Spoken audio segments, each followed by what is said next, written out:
Marc Padin a touché le ciel les 5 et 6 juin 2021.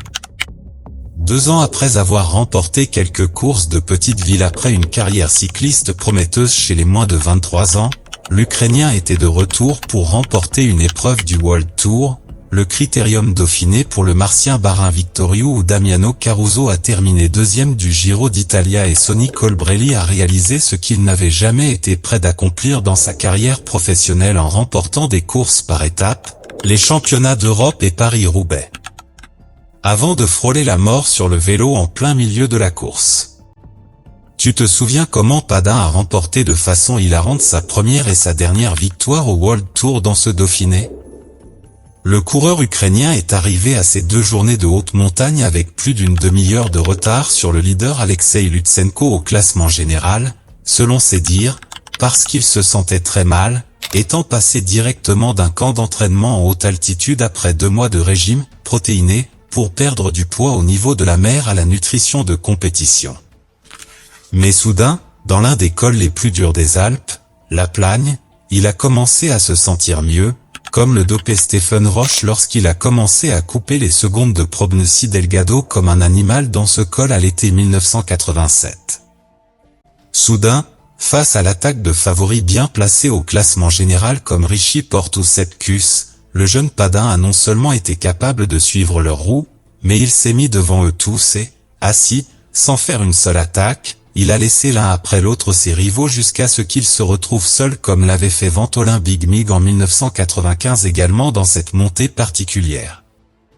Mieux encore, Padin lui-même a déclaré qu'il ne l'avait fait que pour que sa mère puisse le voir à la télévision, une déclaration risible pour un homme qui a du poil aux couilles et dont la dépendance maternelle est à la fois attachante et pathétique. Si tout était resté là, personne ne se souviendrait sans doute de ce cycliste, mais, blâmant peut-être ses pensées catholiques, il s'est dit, pour ce qu'il me reste de couvent, je vais chier dedans, et a décidé de doubler la mise pour le lendemain. Padin, se fichant du camp dira-t-on, décida de s'échapper avec 2 autres bons grimpeurs comme Guillaume Martin et Patrick Conrad dès quasiment le début de l'étape, mais le numéro 127 décida de les lâcher à 27 km de l'arrivée à 6 km du sommet du col de la Colombière, s'asseyant une fois de plus par pure puissance face à l'impuissance de ses compagnons d'échappée. Ce n'était pas une étape donnée, le peloton accélérait pour qu'un des favoris tente de s'imposer sur une montagne aussi prestigieuse que le Plan de Joux, mais Padin était en transe. Ce n'était plus sa mère qui l'encourageait à continuer, c'était Jésus-Christ en personne qui lui était apparu et qui, comme il l'avait fait pour les pains et les poissons, multipliait les watts de puissance avec lesquels notre ami croyant grimpait comme le drogué Marco Pantani en 1997 sur ce colosse des Alpes. En fait, personne dans le peloton n'a même pu retrancher une seconde à Padin pendant toute l'ascension, alors qu'il s'était échappé pendant plus de 100 km. Et nous ne parlons pas de médiocre, car le deuxième à terminer ce jour-là était le même petit dictateur Vingegaard qui terminerait deuxième du Tour de France un mois plus tard. Padin a commencé à faire des gestes étranges devant les caméras, célébrant la victoire d'une manière si comique et si triste à la fois que cela a créé dans le monde entier le sentiment que ce qu'il avait fait n'était pas le résultat d'un entraînement acharné et d'une alimentation saine. D'ailleurs, le lendemain dans Le Parisien, un responsable de l'équipe française a littéralement dit que les 2 victoires de Padin n'étaient pas normales, mais dégoûtantes. Des mots durs qui ont écorné l'équipe de Bahreïn, qui bien que défendant publiquement son coureur, a décidé de ne pas l'inclure dans la liste du Tour de France dans lequel ils ont volé avec Mohoric et Dylan Teuns en remportant 3 victoires d'étape, toutes plus incroyables les unes que les autres. Cette exclusion du Tour a été le début de la fin pour le cobaye ukrainien. Le jour même où Milan Herzen a informé le mystique ukrainien qu'il ne se rendrait pas au Grand Bouclé 2021, Padin a décidé de tout envoyer balader. Il s'était sacrifié en poussant son corps à des limites insoupçonnées, il était dans le top 10 des bookmakers favoris pour remporter le maillot jaune, et en plus il a été appelé alors qu'il faisait une séance de 200 km. Le Saint-Esprit lui est alors apparu et lui a dit, « Marc, même si tu as un contrat d'1 an, commence à chercher une équipe. » Non seulement il l'a fait, mais il a commencé à manger anxieusement des pizzas, des gâteaux, des chocolats et des sucreries comme une Bridget Jones amère lorsqu'elle a été rejetée de son emploi, jetant la préparation furtive que l'équipe de Bahreïn lui avait préparée. Padin ne comprenait pas, il pensait vraiment que Dieu, le Père lui-même, lui avait donné un talent si grand, si supérieur, que les autres ne pouvaient pas y croire. On aurait dit que l'esprit d'Ayrton Senna était entré dans Marc Padin, que le Brésilien était monté dans le ciel d'Imola et attendait l'arrivée de l'Ukrainien à Vicence, où il vit avec son compatriote dopé Seri-Onchar, bien sûr, quand il ne vit pas en Andorre pour payer moins d'impôts, même si ce menteur compulsif prétend ne pas être capitaliste en raison de sa foi chrétienne.